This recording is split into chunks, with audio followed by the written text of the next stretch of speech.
Cancer Healer Center, a new beginning.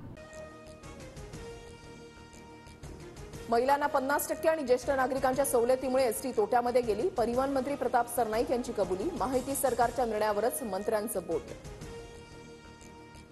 निवडणुकीआधी सरकारनं केलेल्या जुमल्यांचा जाब विचारावा लागणार. मंत्री प्रताप सरनाईकांच्या वक्तव्यानंतर खासदार सुप्रिया सुळेंची सरकारवर टीका. मंत्रीपद न मिळाल्यानं आमदार सुधीर मुनगंटीवारांची खतखत पुन्हा समोर. माझी खुर्ची खेचून घेतली. चंद्रपूरमध्ये फ्लाइंग क्लबच्या उद्घाटन सोहळ्यामध्ये मुनगंटीवारांचं जाहीर विधान. उपमुख्यमंत्री एकनाथ शिंदेंची गाडी बॉम्बनं उडवण्याची ईमेलवरून धमकी. बुलडाण्यातून दोघांना अटक. शिंदेंची सुरक्षा अलर्ट मोडवर. पोलिसांकडून अधिक तपास सुरू. कोकणानंतर आता विदर्भात ऑपरेशन टायगर. गोंदियासह नागपूरच्या कन्हानमध्ये उपमुख्यमंत्री एकनाथ शिंदेंची आभार सभा. ठाकरेंचे माजी जिल्हा प्रमुख कार्यकर्त्यांसह शिंदेंच्या शिवसेनेमध्ये प्रवेश करणार. दिल्लीमध्ये आजपासून 98वे अखिल भारतीय मराठी साहित्य संमेलन. जुन्या संसद भवनापासून ग्रंथदिंडीला सुरुवात. दुपारी पंतप्रधान मोदींच्या हस्ते उद्घाटन होणार. महाराष्ट्र सरकारकडून संमेलनासाठी 2 कोटी रुपयांची अतिरिक्त मदत. मनोज जरांगे पाटील बीडच्या मस्साजोग दौऱ्यावर. सरपंच संतोष देशमुखांच्या कुटुंबियांसह ग्रामस्थांची भेट घेतली. 25 फेब्रुवारी रोजी मस्साजोगकरांच्या अन्नत्याग आंदोलनाच्या पार्श्वभूमीवर चर्चा. बंदुकीच्या परवान्यासाठी केलेल्या अर्जामुळेच कोकाटेंचा सदनिका घोटाळा उघड. कामगारांना पैसे वाटताना सुरक्षितता हवी म्हणून बंदुकीच्या परवान्याची होती मागणी. सदनिका घोटाळ्यामध्ये कोकाटेंना 2 वर्षांचा कारावास आणि 50,000च्या दंडाची शिक्षा.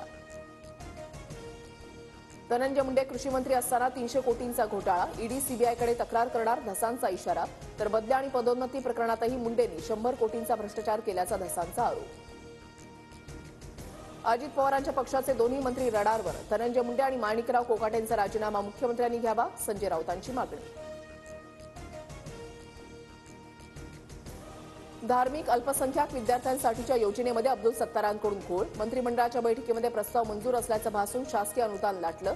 सामाजिक कार्यकर्ते विजय कुंभार यांचा आरोप. प्रदेशाध्यक्ष बदलताच काँग्रेसचे माजी आमदार रवींद्र धंगेकरांना धक्का. प्रदेशाध्यक्षांनी नियुक्ती केलेल्या नव्या टीममध्ये धंगेकरांना डावललं. नव्या टीममध्ये रमेश बागवे, अभय छाजेड, दीप्ती चौधरी आणि संजय बालगुडे यांचा समावेश. महादेव मुंडे हत्या प्रकरणाच्या तपासाला गती. आतापर्यंत 50 जणांची झाडाझडती. 21 ऑक्टोबर 2023 रोजी महादेव मुंडेंची परळीमध्ये हत्या.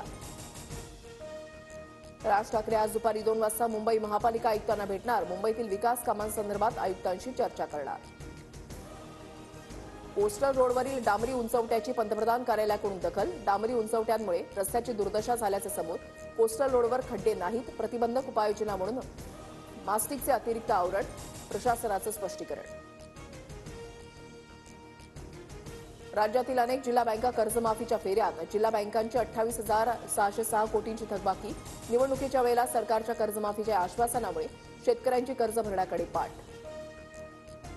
बाबा सिद्दीकी हत्या प्रकरणातील आरोपी झिशान अख्तर परदेशात पळाला. पाकिस्तानमध्ये माफिया शहजाद भट्टने मदत केली. परदेशात पळून गेल्यानंतर झिशाननं शेअर केलेल्या व्हिडिओतून दावा.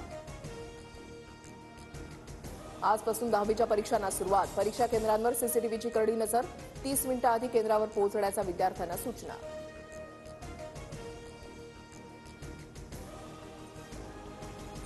Cancer Healer Center, a new beginning.